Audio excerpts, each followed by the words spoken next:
Do you want more success, more growth, more results? Then it's time for the Boundless Success Accelerator from the Modern Observer Group.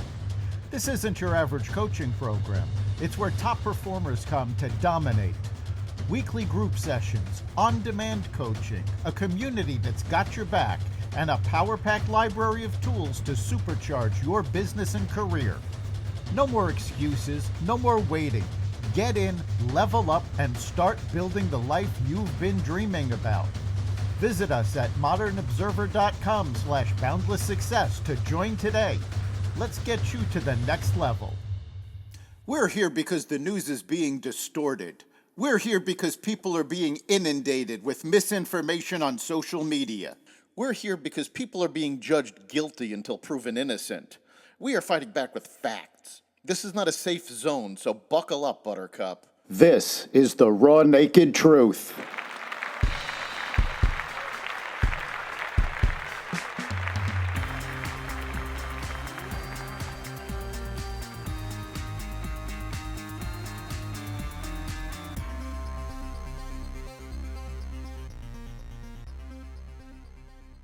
Tsunami warnings on the West Coast.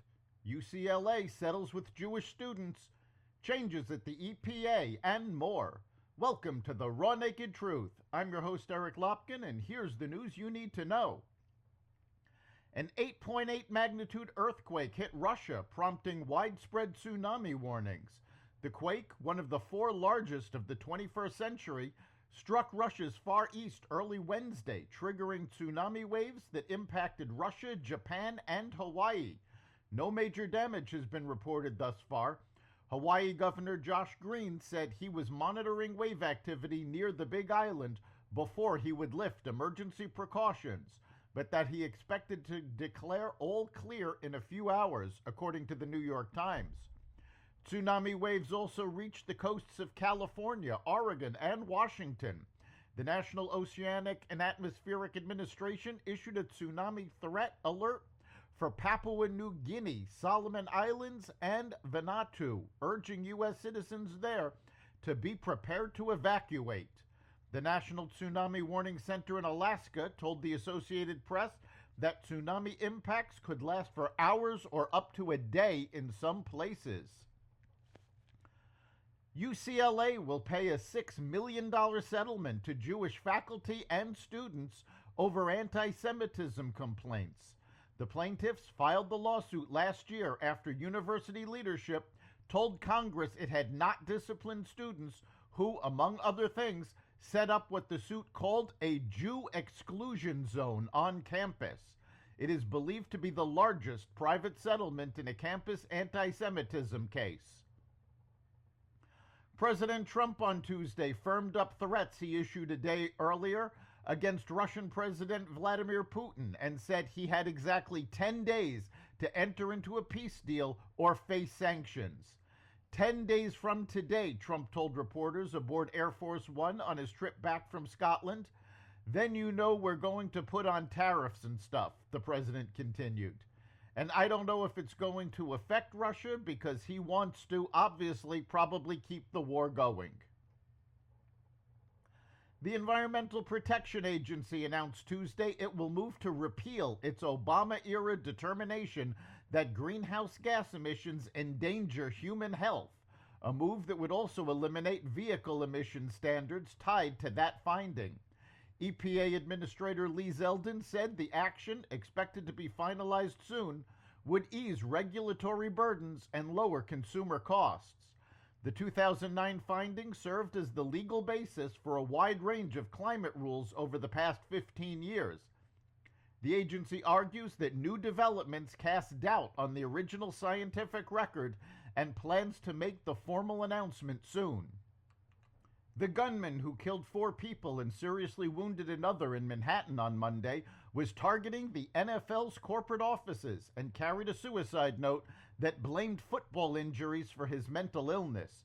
Shane Tamura, age 27, entered the office building Monday evening and shot 4 people in the lobby, killing 3, including a police officer. He then mistakenly took an elevator past the NFL offices to the 33rd floor, where he killed 1 more person before taking his own life. Tamura claimed to suffer from CTE, a traumatic brain disorder, in his suicide note, which he tied back to playing high school football. Mars, the prominent candy maker behind M&M's and Skittles, pledged to invest an additional $2 billion into its domestic operations by the end of 2026 to build a more resilient U.S. business. The hefty investment announced Tuesday includes a $240 million Nature's Bakery facility in Salt Lake City, Utah, which is slated to open on Wednesday. The over 339,000 square foot Nature's Bakery site will create more than 230 new jobs in the region and help the company produce nearly 1 billion bars each year, according to Mars.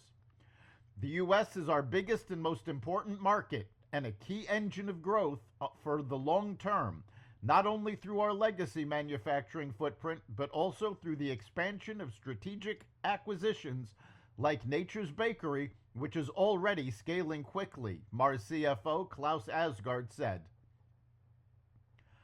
Union Pacific Railroad announced it will acquire the Norfolk Southern Railroad in an $85 billion cash and stock deal announced Tuesday, creating the first transcontinental freight railroad operator in U.S. history. The combined company would control over 50,000 route miles and claim a market value above $250 billion. Executives say the merger will reduce shipping delays, expand routes, and boost U.S. competitiveness. Regulatory approval could take up to 2 years. If cleared, the deal would reshape the national freight system and intensify competition with Canadian carriers and Warren Buffett's BNSF Railway, formerly the Burlington Northern and Santa Fe Railway. People are giving up their morning Starbucks trip. Starbucks on Tuesday reported its 6th straight quarter of same-store sales declines as the company implements a turnaround strategy. CEO Brian Nichols said in a statement that the company's comeback is ahead of schedule. While our financial results don't yet reflect all the progress we've made, the signs are clear. We're gaining momentum, Nichols said in a pre-recorded video published with the earnings report. That's the Raw Naked Truth.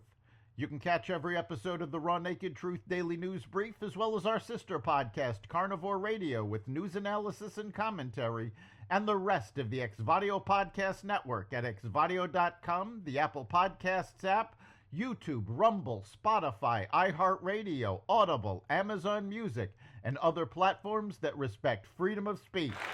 We'll see you next time.